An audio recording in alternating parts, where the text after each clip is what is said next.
நம்ம வறுத்து அரைச்ச மட்டன் கிரேவி ஒன்று பார்க்கலாம். அதுக்கு தேவையான பொருள் வந்து கொஞ்சம் சோம்பு எடுத்திருக்கேன், கொஞ்சம் கிராம்பு, அன்னாச்சிப்பூ, மணாட்டி மொக்கு, அப்புறம் பட்டை, கொஞ்சம் கசகசா,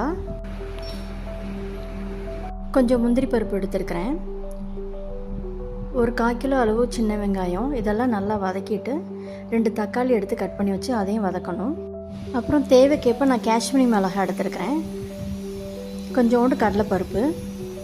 இது எல்லாத்தையும் நல்லா வறுத்து நம்ம அரைக்க போகிறோம். நம்ம வறுத்து அரைக்கிறதுனால ரொம்ப டேஸ்ட்டாக இருக்கும் இந்த கிரேவி. பாருங்கள், இப்போ நம்ம மிக்சிக்கு மாற்றிட்டேன், ஆற வச்சு நம்ம அரைச்சிக்கலாம். நல்லா மையாக அரைக்கணும். இப்போ நம்ம கிரேவி செய்ய ஆரம்பிச்சிடலாம். இப்போ ஒரு பேனில் வந்து கொஞ்சம் எண்ணெய் ஊற்றி கொஞ்சம் 2 பட்டை போட்டிருக்கேன். இந்த எண்ணெயிலே கொஞ்சம் மசாலா ஆட் பண்ண போகிறோம். மஞ்சள் பொடி 2 spoon mutton masala, 1 spoon garam masala, இதெல்லாத்தையும் ஆட் பண்ணி நல்லா மிக்ஸ் பண்ணிக்கணும். அப்புறம் இந்த எண்ணெயிலே நம்ம இஞ்சி பூண்டு பேஸ்ட் 2 ஸ்பூன் போட போகிறோம். இதையும் நல்லா வதக்கிட்டு பாருங்கள், இந்த அளவுக்கு இருக்கும் கிரேவி. நம்ம எண்ணெயில் வதக்கும் போது அந்த பச்சை வாடை இருக்காது நம்ம குழம்புல. ஸோ அடுத்து வந்து இப்போ நம்ம அரைச்சி வச்சுருக்க மசாலையும் நம்ம போட்டு நம்ம வதக்க போகிறோம். நம்ம ஏற்கனவே வதக்கி அரைச்சிருக்கோம், அதனால் ரொம்ப நேரம் வதக்கணும்னு அவசியம் இல்லை. லைட்டாக வதக்கிட்டு இப்போ இந்த கிரேவிக்கு தேவையான அளவு உப்பையும் நம்ம இப்போவுமே போட்டுருவோம். பாருங்கள், இவ்வளோ உப்பு தேவைப்படுது இந்த கிரேவிக்கு, நான் போட்டுட்டேன். நான் ஏற்கனவே மட்டனை வந்து வேக வச்சுட்டேன். பாருங்கள், இந்த அளவுக்கு வேக வைக்கணும், ஒரு 2 விசில் போட்டு வேக வைக்கணும்.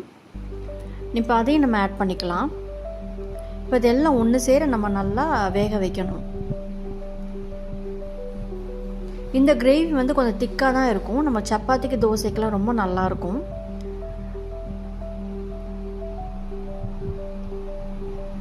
பாருங்கள், நல்லா திக்காகிடும், கொஞ்ச நேரத்தில் நல்லா திக்காகிடும் நமக்கு இது. ஏன்னா முந்திரி பருப்பு போட்டிருக்கோம், கடலைப்பருப்பும் போட்டிருக்கோம். கொஞ்சம் நல்லா கொதிக்க விடணும் நம்ம இதை. பாருங்கள், எண்ணெய் மிதந்து வர அளவுக்கு நம்ம வந்து வதக்கணும். பாருங்கள், இப்போ ஓரளவுக்கு ரெடி ஆயிடுச்சு. இப்போ கார்னிஷ்க்கு நான் கொஞ்சம் கொத்தமல்லி போட போகிறேன். கொஞ்சம் கொத்தமல்லி போட்டோம்னா கொஞ்சம் வாசம் நல்லாயிருக்கும். இது நீங்கள் கண்டிப்பாக வீட்டில் ட்ரை பண்ணி பாருங்கள், ரொம்ப ருசியாக இருக்கும். இது சப்பாத்தி தோசைக்கெலாம் நல்ல சைட் டிஷ். இது கண்டிப்பாக வீட்டில் ட்ரை பண்ணி பாருங்கள். சின்னவங்க வந்து பெரியவங்களுக்கு நல்லா என்ஜாய் பண்ணி சாப்பிடுவாங்க. Stay healthy. தேங்க்யூ, பாய்.